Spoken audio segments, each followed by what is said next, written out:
you need money and people want sessions, and do you really want to say yes to a 5 a.m. client and a 7:30 p.m. client in the same day? I was raised to create. Like my family, we were in sports my whole life or doing arts and crafts. And so, and when I would get sent to my room, I would paint the yellow brick road on the wall. So I think part of my nature was just to be independent in what I wanted to do with my time.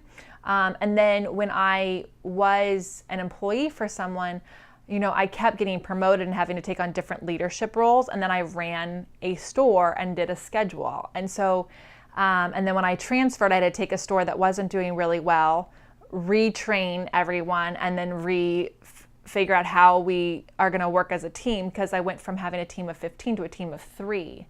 So that was a whole different learning and management style, because no longer can you ignore the person who's like not a good employee and you're like, you know what, we need this person, let me just be over here super far away from them. It's like we're an encounter and they're right there. So you either get along with them and work with them, or it's gonna be a long day.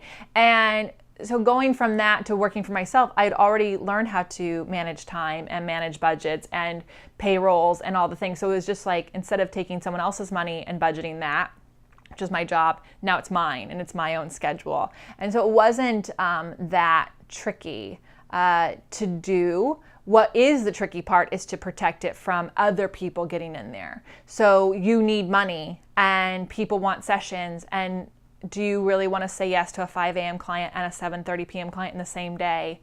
Like, at what point, how do you say no and not be like, oh my God, I'm saying no to money? So that was trickier. The internet wasn't something that, and social media wasn't something that distracted me so much from my time and wasting it, because it was more, how do I say no to money? Who am I to say, nope, I won't teach you at that time, you have to come at this time. Like, I'm just a new instructor. And so learning how to voice that and find the strength in, there is a power in saying no to someone. That took a little bit of time. Back then, I would the night before write down every client that I had for the next day and like the times they were. Then I would write out the tasks I needed to do, errands, and then I would also make sure that my own workouts were in there. When you're a Pilates apprentice, you are working out all the time because you're trying to learn the exercises for your body so that you can teach them better.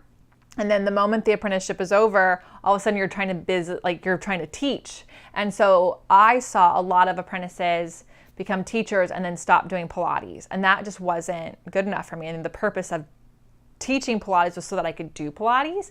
And when you teach Pilates, you're not actually doing it. You're standing there and you're teaching people. And so you could teach all day and never move, and that's as bad as sitting all day, right? Like, you're just standing there and not doing anything. You could sit and not do anything. And so for me, it was really important that before my day began, I knew exactly when my workout was going to be. The things that got pushed the next day couldn't be my workout. It had to be other things that were less important for happening that day. So I would say, then I would do it every day. Now I look at the month and what are the goals for that month, and then I break it down to the week. And then at the beginning of every week, I look at what's going to happen, and I kind of make sure that at the end of the week, I'm not hustling to finish the project that I was supposed to get done so that the whole month goal happens. I try to make sure it's balanced across the days.